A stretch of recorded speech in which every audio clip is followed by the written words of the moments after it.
Hello, BookTube. I got a bit of a book haul today. I had to go get some tools, and I had to do a few other things, and that took me right by the Listen thrift store. So that's where I went, and I did pretty well. They were pretty busy today. If they're too busy, I usually won't go in, but it wasn't terrible bad, so I managed to get in and get a few books, and I thought I'd share them with you. So, first thing you'll notice, probably those of you that watch the channel, that I've been grabbing these novels I find by Naghib Mahfouz, or Naghib Mahfouz, I'm not sure how to pronounce it, Nobel Prize winner, that I've not read. So I've grabbed a few, and I found one again today. So the paperbacks are 75 cents and the hardcover are $1. So this is Adrift on the Nile, and here it is. Nice little trade paperback. Not much heft to it, but it's not always necessary. This was copyrighted 1966, English translation 1993 by Francis Lerdet, and this is the cover painting is by Stephen Rydberg, so quite a nice painting. And this is Anchor Books, so I'm looking forward to that. I'm piling them up a little bit, so I think this is my third one. I'll get a few more before I start in on this stuff. Then this is a book I've read before, and this is one I'm glad to have. This is a Penguin Classics Black Spine edition of St. Augustine's Confessions. I think I have this in the world's greatest books. Whatever the name of the series is. My brain is going here. And this is R.S. Pine Coffin, who did the translation and the introduction, and this is from 1961. The original is not from 1961. As a youth, I had prayed to you for chastity and said, give me chastity and continence, but not yet. The son of a pagan father and a Christian mother, St. Augustine spent his early years torn between conflicting faiths and worldviews. His confessions, written when he was in his 40s, recount how, slowly and painfully, he came to turn away from youthful ideas and licentious lifestyle to become instead a staunch advocate of Christianity and one of its most influential thinkers. A remarkably honest and revealing spiritual autobiography, the Confessions also address fundamental issues of Christian doctrine, and many of the prayers and meditation it includes are still an integral part of practice of Christianity today. In his introduction, R.S. Pine Coffin discusses St. Augustine's intentions in writing his Confessions and the issues of translation. This edition also includes a list of dates of events recorded in the Confessions. So, attractive thing. I'll add that to the library. Then, really happy to find this. This is Memories of Summer, When Baseball Was an Art and Writing About It, a Game, by Roger Kahn. He's the author of The Boys of Summer, a fantastic book. And there we go, and there he is. Give you an idea, just got the photos and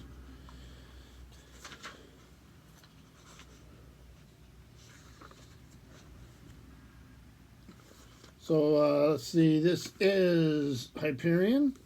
When did it come out? 1997. This is first paperback edition, which is probably later. Acclaimed writer Roger Kahn, a true poet laureate of baseball, whose classic book, The Boys of Summer, is recognized as one of the best books on the game, has written a book that is more than sports writing, more than memoir. It's a chronicle of a generation. Kahn's relationship with baseball began before he was born and continued through the heyday of the 40s, 50s, and 60s during the Gilded era of Willie Mays, Mickey Mantle, daytime World Series games, and Ebbets Field. This joyful memoir of sports and sports writing, of a time when the writers and the players spent their days laughing on the road together and their nights drinking in bars together, brings to life the years when baseball was not only a national pastime, but established itself as a symbol of the masculinity and grace in America. Wonderful writer. So I'm looking forward to reading this. Then here's another writer who I should have read and have not, so I was really happy to find this. And this is Jim Harrison's Sundog. This is E.P. Dutton, Seymour Lawrence out of New York. First edition from 1984. This powerful new novel by the author of Legends of the Fall and Farmer concerns the life and loves of a foreman named Robert Corvus Strang. Strang worked on giant dam projects in the U.S., South America, and Africa until he was crippled in a fall down a 300-foot dam.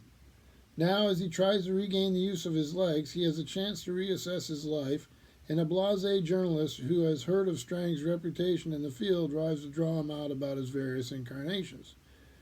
Strang recounts his life, including his childhood in the Midwest, his several marriages and children, dozens of lovers, and his work on projects around the world. Strang has the violently heightened sensibilities of a man who has gone to the limits and back, a man who is passionately and unequivocally committed to life. Harrison captures a foreman's tale with head-on frankness and clarity that needs no elaboration, no embellishment.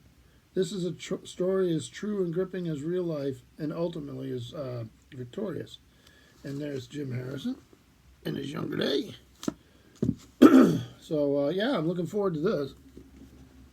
And then here, this is This Quiet Dust and Other Writings by William Styron. This is a publication from Random House, New York. And this is first edition from...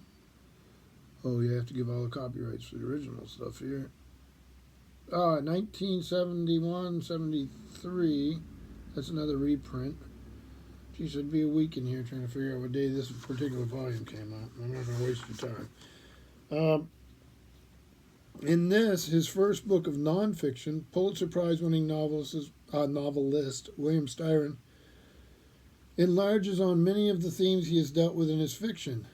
Sophie's Choice, The Confessions of Nat Turner, The Long March, and Lie Down in Darkness. The result is a stimulating exploration, a potpourri of reminiscences, reviews, and reflective essays. From a fascinating account of his search for Nat Turner on his home ground in the memorable title piece, with accompanying articles on the issue of race, slavery, and our heritage, to provocative writings on the American character and the military, to a consideration of the meaning of Auschwitz, the pieces in this book all exhibit the intelligence, humanity, vision, and conscience of one of our best living writers. On the literary side, there are brilliant portraits of people he's known, from Robert Penn Warren to Peter Mathiasson and William Blackburn. And there are moving elegies for William Faulkner, Philip Roth, James Jones, and Bennett Cerf, as well as appreciations of Thomas Wolfe, F. Scott Fitzgerald, and Malcolm Cowley. In a complex and thoughtful section on prisons and prisoners, Styron looks back on his role in saving a prisoner named Ben Reed from execution. And in Aftermath, he discusses the consequences of this event, which has fascinating parallels to the Jack Henry Abbott case.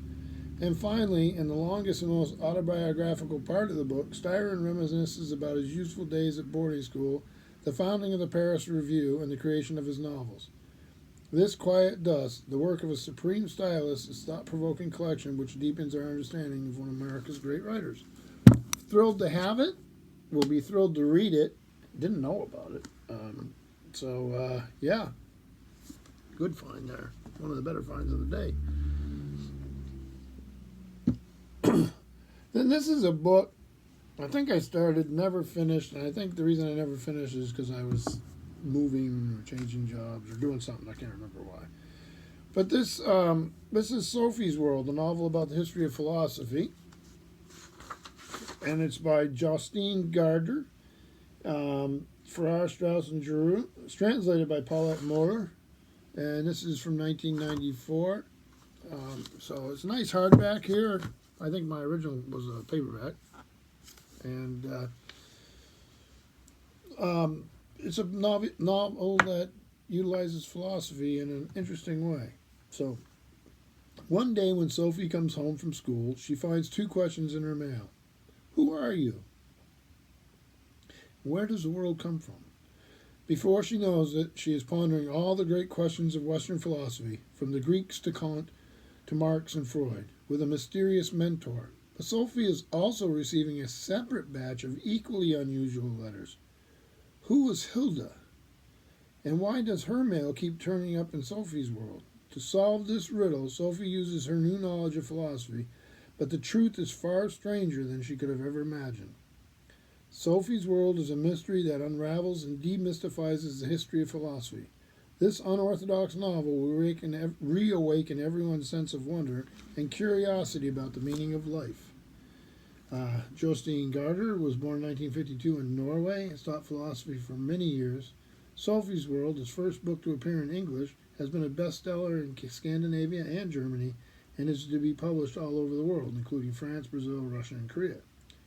Gaarder lives in Oslo with his family. So, well-known book, well-known novel. So, chance to return to it after one of those odd little quirks of fate where I didn't get to finish. Now, this next one's really different. Didn't know about this. This is the later years, and it's Jane Goodall, Beyond Innocent, an autobiography and letters, the later years. So there must have been in earlier years, I would assume. This is edited by Dale Peterson. Houghton Mifflin Company out of Boston, 2001. So give you a look at that again. There she is. And there she is with the, right there. That's a great picture, huh? Fascinating human being. So let me see if they do say anything here in the beginning.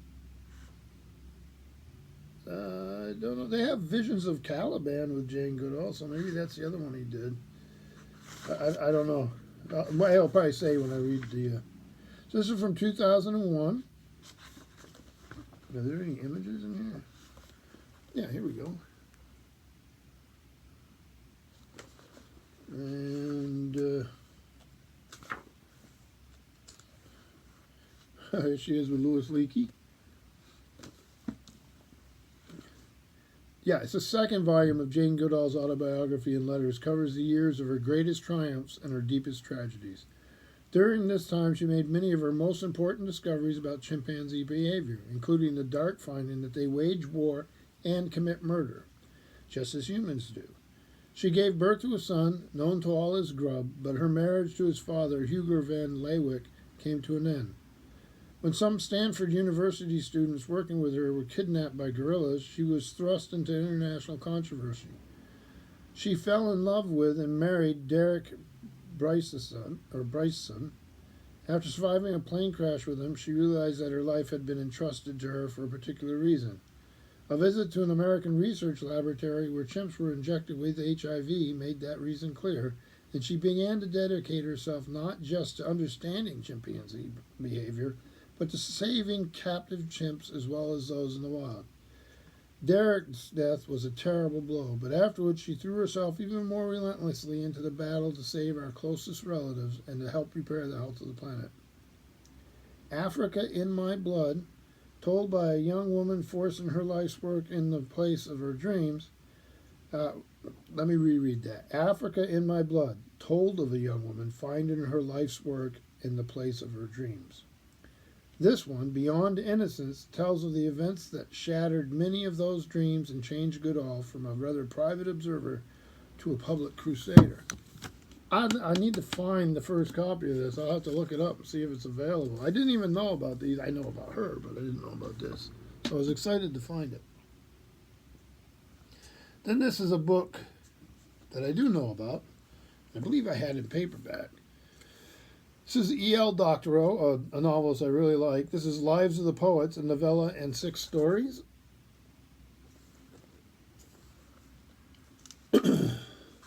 This, Random House, New York.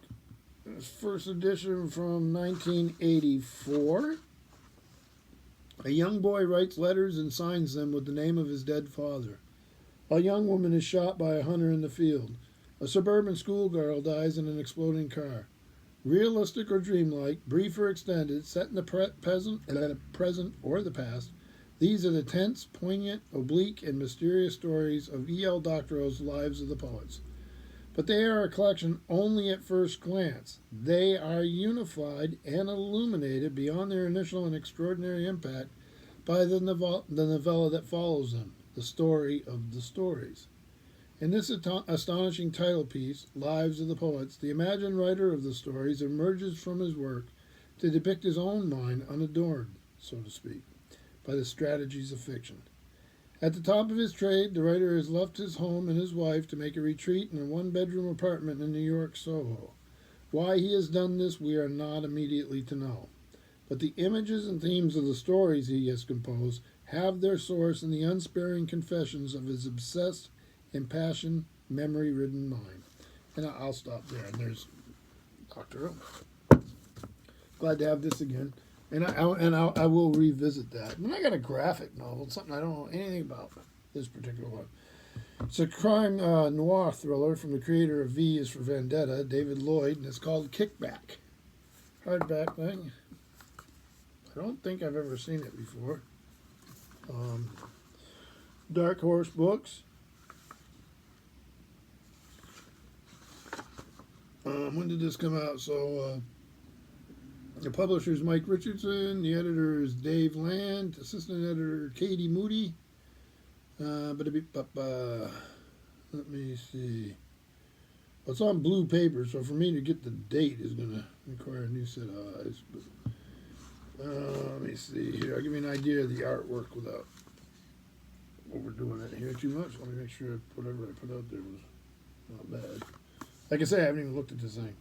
When you're a cop on the take in Franklin City, the only question you need to ask yourself is, how much can I make?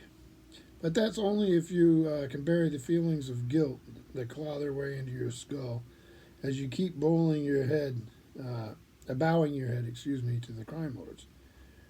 And only if you can stand by and watch your buddies get cut down in the streets in the bond between gangs and gangbusters frays and splits and falls into bloody shreds all around you. I'm having trouble reading this, not because I can't read. It's because of this blue on the black. For some reason with my eyes, that doesn't work well. And, of course, I have to be careful of that when in here it looks fine. That was a little brutal. But it is what it is, right? And then, this is going on 17 minutes, which is a little long. So I'll show you some CDs I got. I'll just do it quick. So I got one of these Naxos things, which I usually like. This is Copeland's Rodeo, Billy the Kid, Appalachian Spring, Fanfare for the Common Man. Right here. So I won't go into great detail about them. I got Debussy and Weissenberg, Sweet Bergamasque, Children's Corner, and right there. Not one I've listened to, so I'm looking forward to it. This is one of these Mercury Living Presents, and that was Deutsche Grammophon. This is one of those Mercury Living Presents recordings.